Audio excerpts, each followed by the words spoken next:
Bueno, también vamos a hablar de biodiversidad en este Congreso Inversolar para que veáis lo que dan de sí los invernaderos solares. A continuación, nuestro protagonista es doctor en botánica y especialista en evolución y sistemática. Se doctoró en la Universidad Autónoma de Madrid y realizó un postdoctorado en la Universidad de Connecticut.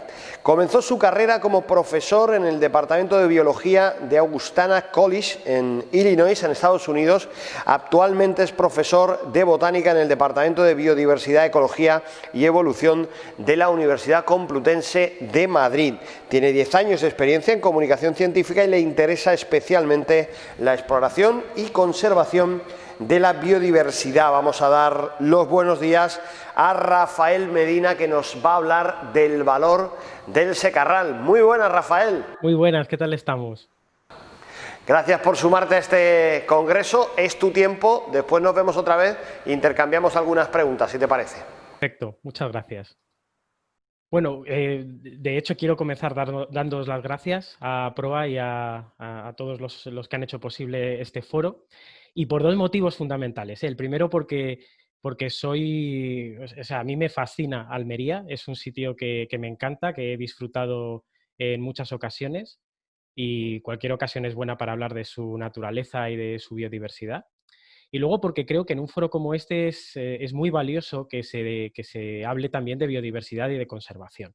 Creo que es un gran acierto. De hecho, pues la verdad es que no sé si los asistentes a este foro pues, conocen en qué consiste la biología de la conservación. Cuando yo hago una búsqueda así por Google, me encuentro imágenes un poco New Age, ¿no? De gente plantando árboles o abrazándolos incluso, con tendencias también al mundo del activismo. Y bueno, sin querer menospreciar estas aproximaciones, yo lo que quiero dejar claro es que la biología de la conservación forma parte de la biología y tiene una aproximación científica, ¿no? Y que, bueno, pues lo realizan profesionales que trabajan de distintas formas. Una parte del trabajo de la biología de la conservación se hace en el campo, pues sí se hace siguiendo especies y poblaciones y evaluando cuáles pueden ser sus amenazas. Pero bueno, como a estos profesionales también les toca un buen pedazo de la tarta de frustraciones con la administración, con el papeleo, con la burocracia, algo que creo que muchos agricultores también seguramente encuentran ahí cierta identificación. También implica un trabajo importante de documentación a todos los niveles, tanto cartográfico como de datos históricos y ese tipo de cosas. Y bueno, pues también la comunicación con la propia sociedad, con la propia población que convive con esta biodiversidad, ¿no? Es un trabajo que es así complejo y que incluye estos distintos aspectos. Y quizá la otra pregunta que pueda surgir es, bueno, ¿y merece la pena hablar de la biodiversidad de Almería y de su conservación? Quizás se nos vengan a la cabeza otro tipo de entornos, ¿no? Mucho más eh, densos y, yo sé, boscosos o con riqueza de agua y ese tipo de cosas. Y lo primero que tengo que decir es que nada más lejos de la realidad. O sea, realmente Almería es un entorno absolutamente privilegiado, con una riqueza biológica única e irreemplazable. Por poner, bueno, yo soy botánico, como se ha dicho al principio, entonces voy a tender un poco a hablar de plantas. Por poner solamente algunos datos en contexto, Almería, estando en Andalucía, es esta comunidad autónoma es una de las regiones a nivel europeo con mayor riqueza en cuanto a plantas.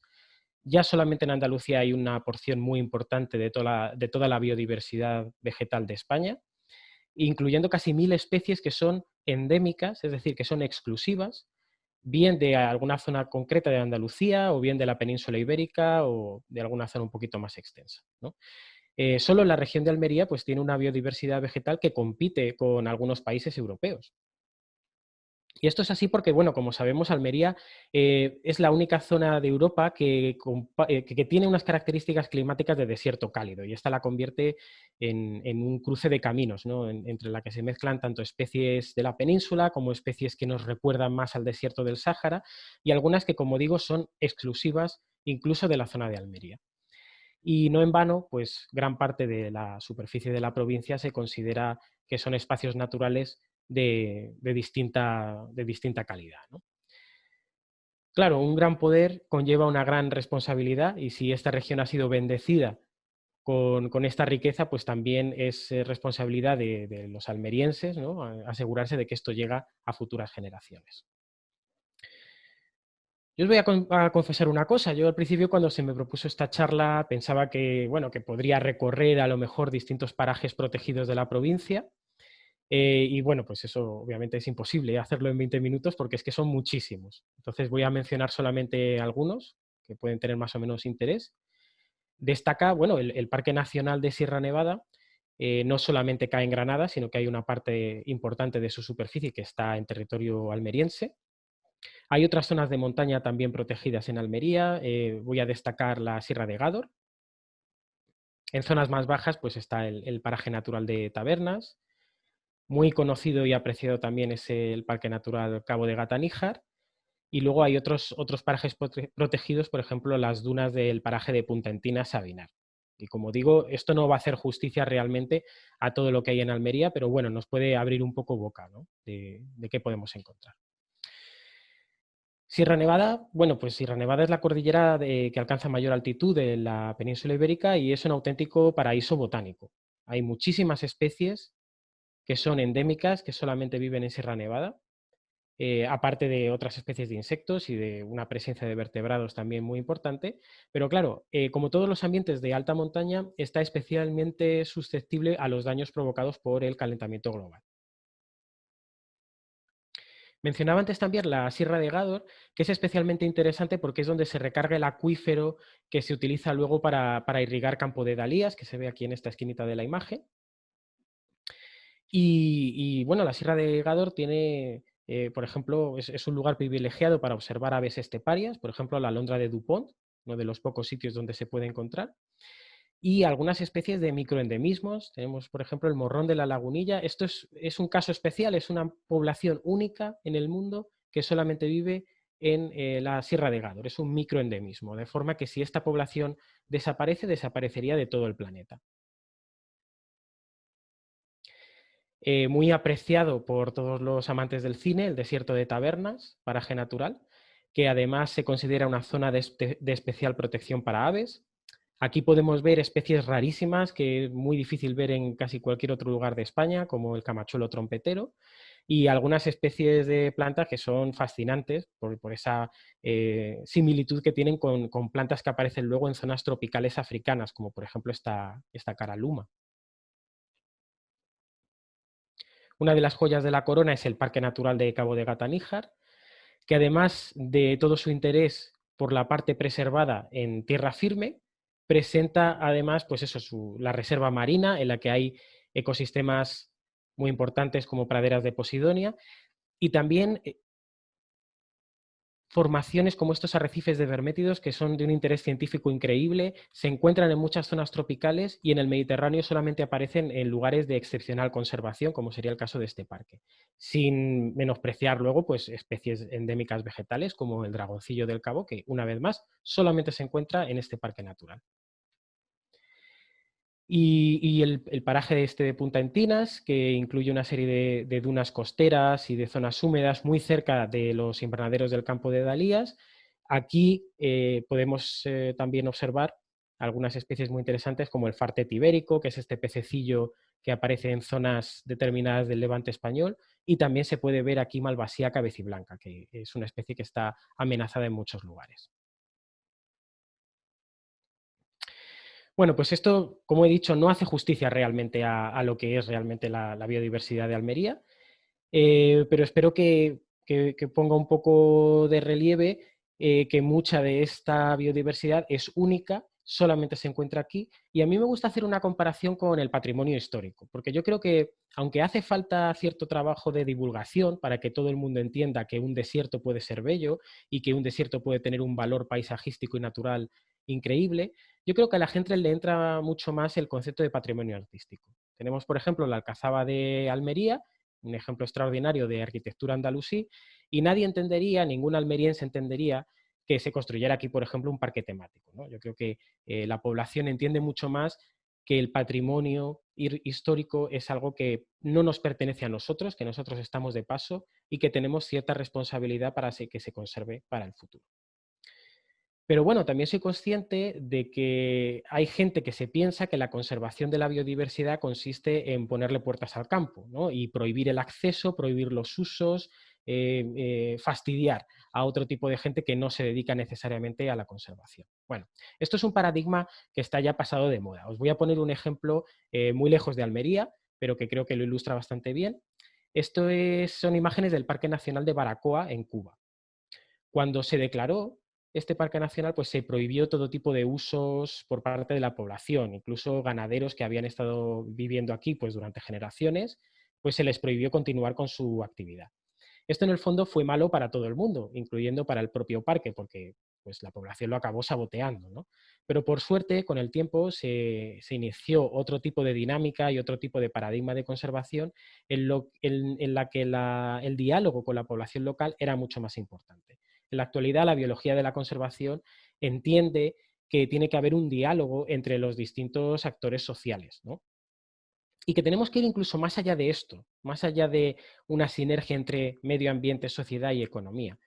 Tenemos que entender que la economía es un subsistema de la sociedad y que la sociedad es un subsistema del medio ambiente. De forma que solo podemos tener un sistema económico saludable si se da en una sociedad funcional, y a su vez una sociedad funcional solamente puede existir cuando el medio ambiente está en buenas condiciones.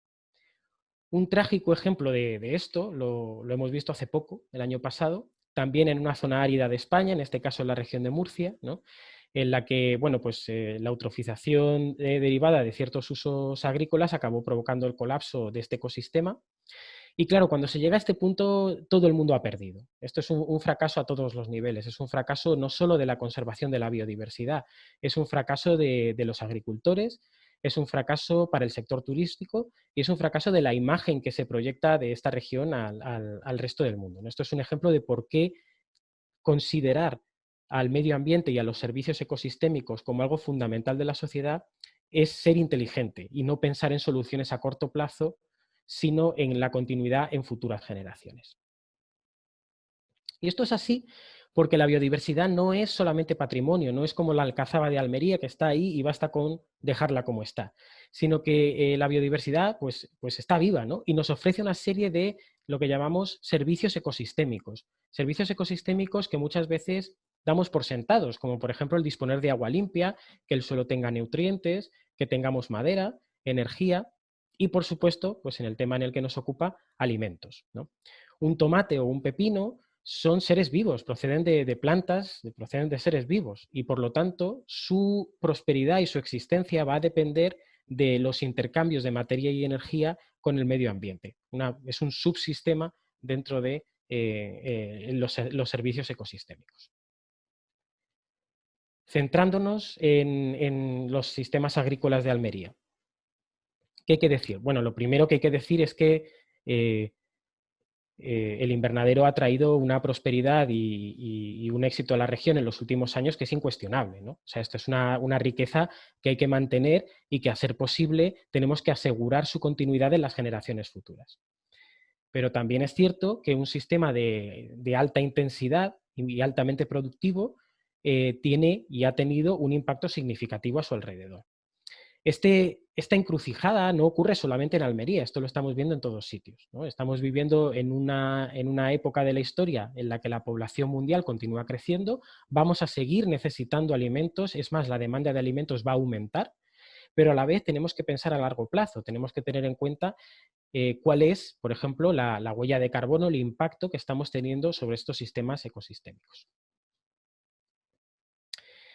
A ver, sería muy pretencioso por mi parte hablar de cuáles son las soluciones para estos desafíos, ¿no? Yo voy a compartir con vosotros un informe que he leído que me parece muy interesante de un grupo de trabajo que se reunió en la Universidad de Almería en 2019, en la que se combinó el trabajo de expertos que venían desde el mundo científico, biólogos de la conservación, desde el mundo de la academia, del mundo de la empresa, pero en la que estaban también agricultores, estaban también responsables de cooperativas, de distintos grupos sociales que estaban integrados, o sea, que formaban parte de este sistema agrícola, ¿no? Por eso me parece que es un texto muy interesante, no voy a contarlo aquí entero ni nada, pero sí que animo a que se lea y a que se siga, porque lo que se hizo fue un análisis de estos tipos SWOT, que viene del mundo de la empresa, en el que se analizaban las fuerzas, debilidades, oportunidades y amenazas del sistema de invernaderos en Almería, ¿no? Y entonces se concluyeron en estos 6 puntos en los que se ofrecían, pues eso, tanto desafíos como oportunidades de crecimiento.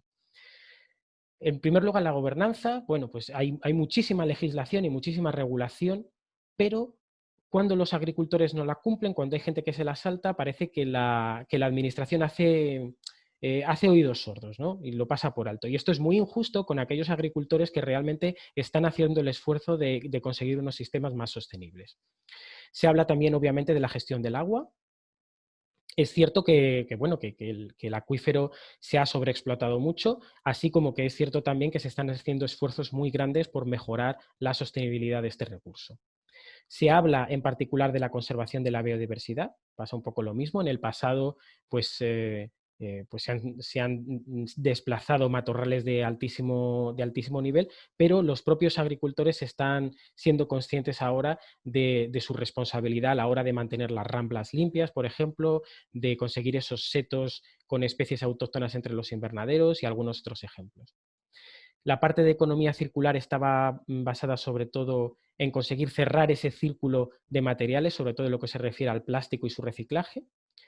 Y luego otros aspectos sociales, como por ejemplo esto de la transferencia de la tecnología y de la información. Hay que conseguir que el invernadero sea un entorno de alta tecnología, y es un poco injusto hacer que todo ese peso recaiga sobre el agricultor, ¿no? Se necesitan una serie de apoyos para que ese tipo de inversiones, ese tipo de movimientos se puedan llevar a cabo.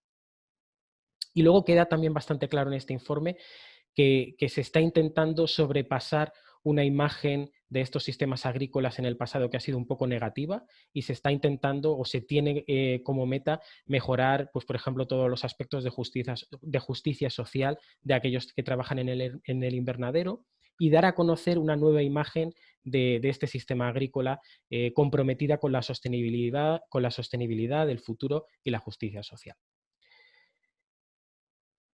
Quería, como contraste a esto, hablaros de nuevo, irme fuera de Almería y poneros como ejemplo un sistema agrícola que tuve la oportunidad de conocer hace unos años, el Corn Belt de Estados Unidos. Todas estas extensiones que plantan sobre todo maíz y soja en Illinois, en Iowa, en Indiana, Pensilvania, este tipo de regiones.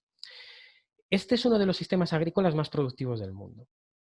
Sin embargo, en todo lo que tiene que ver con su sostenibilidad, en muchos aspectos ha fracasado.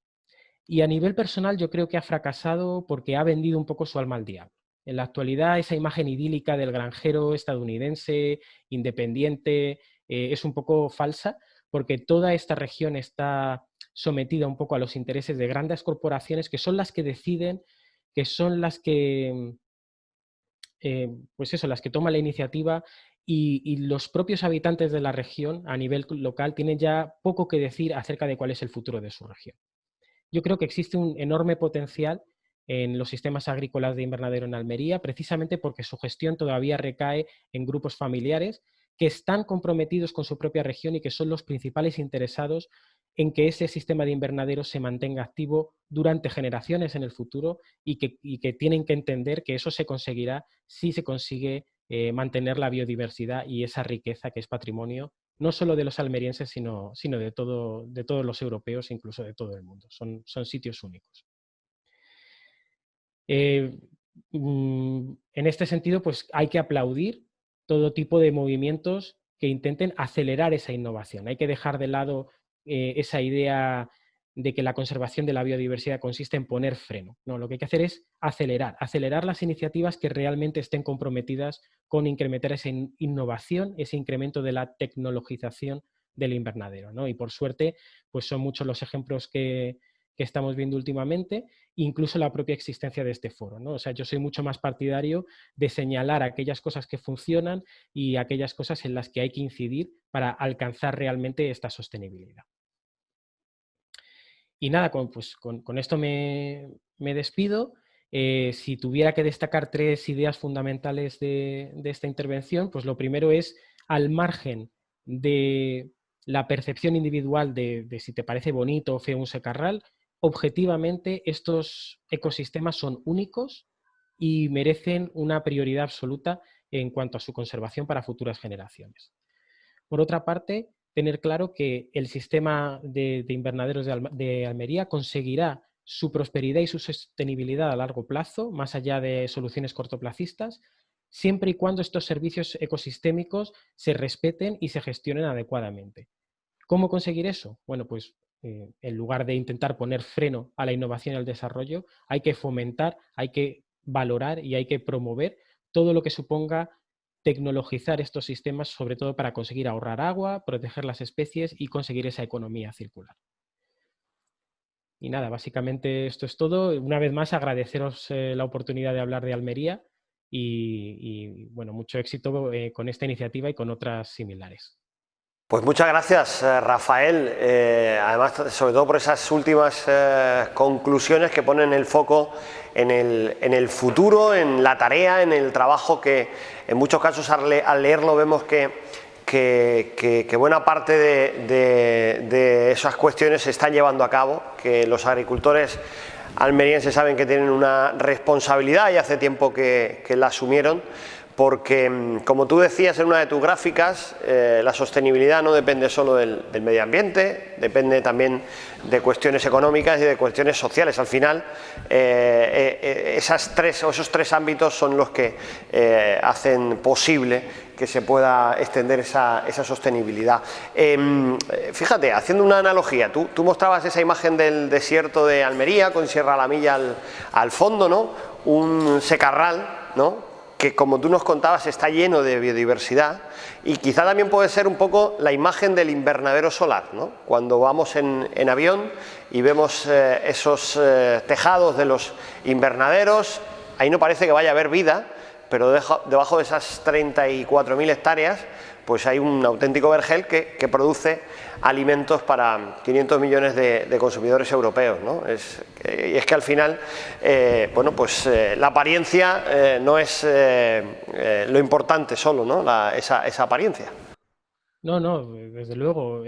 O sea, por supuesto, hay que comer, ¿no? Entonces, no se puede dejar de lado el servicio que está ofreciendo en cuanto a producción de alimentos, ¿no? Si la sociedad, además la población mundial va a continuar creciendo, la demanda de alimentos va a continuar. Se trata de cómo conseguir, es un desafío que va muchísimo más allá de Almería, ¿no?, y de lo que pueden hacer los propios agricultores.